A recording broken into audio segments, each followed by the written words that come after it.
Super star Krishna Shobhan బాబు మంచి మిత్రులు అనే సంగతి చాలామందికి తెలుసు. అలాంటి కృష్ణకి శోభన్ బాబు హ్యాండ్ ఇచ్చాడా? చేస్తానని చెప్పిన సినిమా చేయకుండా మాట తప్పాడా?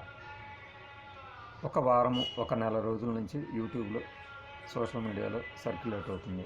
నాస్టాల్జియా అంటే పాత సినిమాలు పాత జ్ఞాపకాల గురించి మాట్లాడుకునే వాళ్ళకి ఇదొక ఆసక్తికరమైన అంశం. ఎందుకంటే 1977 ఆ సమయంలో కృష్ణ శోభన్ బాబు కురుక్షేత్రం అనే సినిమాలో నటించారు. అది ఫ్లాప్ అయింది. యాక్చువల్గా కమర్షియల్గా డబ్బులు వచ్చాయి, కానీ 100 డేస్ కానీ ప్రేక్షక ఆదరణ విషయంలో కానీ కొద్దిగా ఫెయిల్ అయిందంటారు. ఇలాంటి సమయంలో 1978లో కొన్ని సినిమాలు శోభన్ బాబు తీసినవి వరుసగా పోవడం జరిగిందన్నారు. ఆ సమయంలో కృష్ణ విజయకృష్ణ మూవీస్ బ్యానర్ మీద ఒక మల్టీ స్టారర్ మూవీ చేద్దామని అనుకుంటుండగా నటుడు ఇప్పటికీ బతికే ఉన్నారు, ఆయన కైకాల సత్యనారాయణ గారు, గొప్ప నటుడు. ఆయన శోభన్ బాబుతో కృష్ణ ఒక మల్టీ స్టారర్ సినిమా చేద్దాం అనుకుంటున్నాడు, ఆయన మీ దగ్గరకు వస్తాడు, దాన్ని ఓకే చేయని చెప్పినట్టు, లేదు కృష్ణ గారితోనే శోభన్ బాబు చేయడానికి రెడీగా ఉన్నట్టు చెప్పినట్టు వినాయకరావు గారు ఒక బుక్లో రాశారని చెప్తున్నాడు. కృష్ణ గారు శోభన్ బాబు దగ్గరికి వెళ్ళి ఆ కథ చెప్పగానే ఆయన విన్నాడట, హ్యాపీగా అంగీకరించాడట. ఇక షూటింగ్కి వెళ్ళడమే నెక్స్ట్ స్టెప్ అనుకుంటున్న తరుణంలో ఒక ఇన్సిడెంట్ జరిగింది. దానికి ముందు ఏం జరిగిందో చెప్పుకున్నాం. శోభన్ బాబు నటించిన నాయుడు బావ, దాని తర్వాత నిండు మనిషి, దాని తర్వాత కాలాంతకుడు, దాని తర్వాత మల్లె పువ్వు, పిచ్చి మహారాజు, ఇంకా వెంకి నాయుడు బావ. ఈ సినిమాలు 1978 ఆ టైంలో రిలీజ్ అయ్యాయి. ఇవన్నీ పోయాయి. మధ్యలో మల్లెపువ్వు అనే సినిమా హిట్గా అయిందట. దాని తర్వాత ఈ రాధాకృష్ణ కూడా యావరేజ్గా, ఎద్దనపూడి సులోచనారాణి నవల ఆధారంగా ఆ సినిమా రిలీజ్ అయింది, అది యావరేజ్గా పుడుతుంది. సో ఎప్పుడైతే తన సినిమాలు మళ్ళీ హిట్ బాట పట్టడం బిగినయ్యాయో అప్పుడే శోభన్ బాబు ఆలోచనలో మార్పు వచ్చిందని అంటారు. కృష్ణ గారు కూడా మల్లెపువ్వు హిట్ కావడంతో ఇక శోభన్ బాబు మనంత సినిమాలో చేయకపోవచ్చు, ఆయన మళ్ళీ బిజీ అవుతాడు అన్న అర్థంలో అన్నారంటారు. త్రిపురనేని మహారథి కూడా కరెక్టేనండి మీరు చెప్పింది, ఆ సినిమాకి ఆయన ఒప్పుకోలేదు అన్నారట. దీంతో కృష్ణ ఇక్కడే ఒక మాస్టర్ స్ట్రోక్ ఇచ్చారు. ఏంటంటే అది అక్కినేని నాగేశ్వరరావు గారి దగ్గరికి వెళ్ళి ఈ హేమ హేమీలు, ఆ సినిమా ఏంటంటే శోభన్ బాబు మిస్ చేసింది, హిట్ అయిన సినిమా హేమ హేమీలు. అక్కినేని నాగేశ్వరరావు గారి దగ్గరికి వెళ్ళారు. ఆయన వెంటనే కథ గురించి తెలుసుకొని ఓకే నేను చేస్తానని చెప్పాడట. ఇందులో హేమహేమీల్లో అక్కినేని నాగేశ్వరరావు గారిది డబల్ రోల్, అంటే శోభన్ బాబు ఒక డబల్ రోల్ ఛాన్స్ మిస్ అయినట్టు. దీన్ని చక్కగా తీసి మంచి హిట్స్ చేశారు ఈ సినిమాని. ఇంతకుముందు కృష్ణ ఏమి మాస్టర్ స్ట్రోక్ ఇచ్చాడని చెప్పుకున్నామంటే, ఇది శోభన్ బాబు చేసిన వదిలేసుకున్న సినిమాని అప్పటికే ఇండస్ట్రీలో తెలిసిపోయింది.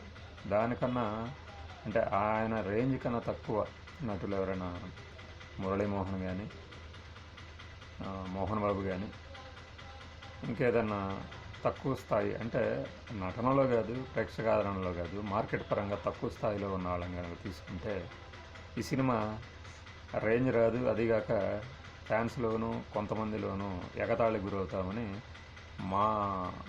ఇప్పుడు మాస్ పరంగా తక్కువ ప్రేక్షకాదరణ ఉన్న విపరీతమైన స్టార్డం ఉన్న అక్కినేని నాగేశ్వరరావు గారిని తీసుకున్నారు. అది మాస్టర్ స్ట్రోక్. అట్లా కృష్ణ నాగేశ్వరరావు ఈ సినిమాని, అదిగాక ఆ సమయంలో దేవదాసు అంతకుముందే రిలీజ్ చేస్తున్నారు కృష్ణ. ఈ సమయంలో ఏన్నారు కృష్ణ అంటే కొత్త వ్యతిరేక భావంతో ఉన్నారని అనుకోవచ్చు. ఎందుకంటే నేను తీసిన సినిమాని ఇంకొకరు రీమేక్ చేయడం ఏంటి అంటే నాకు పోటీగా ఈయన వచ్చినట్టే కదా అనుకున్నారండి. అయితే అలాంటి ఫీలింగ్ కృష్ణకి అయితే లేదు. తాను ఒక సినిమా నచ్చింది, చేయాలనుకున్నారు, చేశాడు. ఇదే విషయాన్ని బహుశా ఏఎన్ఆర్కి ఆయన వివరించి ఉండొచ్చు. ఏఎన్ఆర్ కూడా దాంతో సాటిస్ఫై అయిపోయి దాని తర్వాత హేమహేమీల్లో నటించారు. ఒక రాయల్ క్రౌన్ అంటే రాజవంశపు కిరీటము లేదా వజ్రం చుట్టూ తిరిగే కథాంశం మంచి థ్రిల్లర్గా, అందులోగా అప్పట్లో హెలికాప్టర్తో క్లైమాక్స్ సన్నివేశాలు తీశారు. ఏఎన్ఆర్ ఫైట్ సన్నివేశాల్లో నటించడం, బహుశా అలాంటి సన్నివేశాల్లో నటించడము అప్పట్లో తక్కువ. హేమహేమీల్లో చేశారు హెలికాప్టర్ సీన్స్, జీప్లో కృష్ణ గారు వీళ్ళు వెళ్తున్న సీన్స్ ఇవన్నీ క్లైమాక్స్లో అద్భుతంగా అనిపిస్తాయి. మొత్తం మీద అదొక ఫ్యామిలీ యాక్షన్ క్రైమ్ అడ్వెంచర్ సినిమాగా హిట్ అయింది. దీని తర్వాత అక్కినేని నాగేశ్వరరావు గారితో ఆయన గురు శిష్యులు నటించారు. శోభన్ బాబుతో మండే గుండెలు, ముందడుగు, మహాసంగ్రామం ఇట్లాంటివి చాలా నటించారు. అయితే శోభన్ బాబు ఇలా తనకి హ్యాండ్ ఇచ్చినా కూడా కృష్ణ గారిలో ఎక్కడా అది కనపడదు మనకి.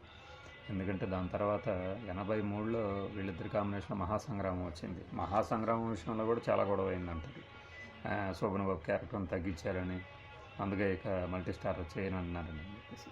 అయితే అది వచ్చిన 10 ఏళ్ళకి దాదాపు దశాబ్దం తర్వాత ఆస్తిమూరుడు ఆశబారుడు అనే ఒక మూవీ వచ్చింది శోభన్ బాబుది, కోడిరామకృష్ణ డైరెక్షన్. దాంట్లో కృష్ణ గారు ఒక గెస్ట్ క్యారెక్టర్ చేశారు.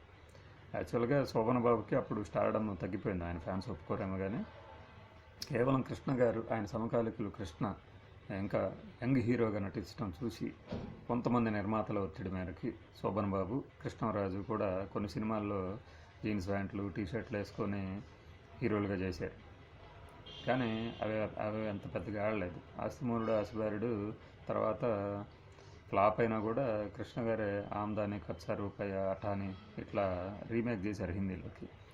ఇది శోభన్ బాబు గారు మిస్ అయ్యి అక్కినేని గారితో కృష్ణ హిట్ కొట్టిన హేమా హేమీల గురించిన story. Thanks for watching. Bye.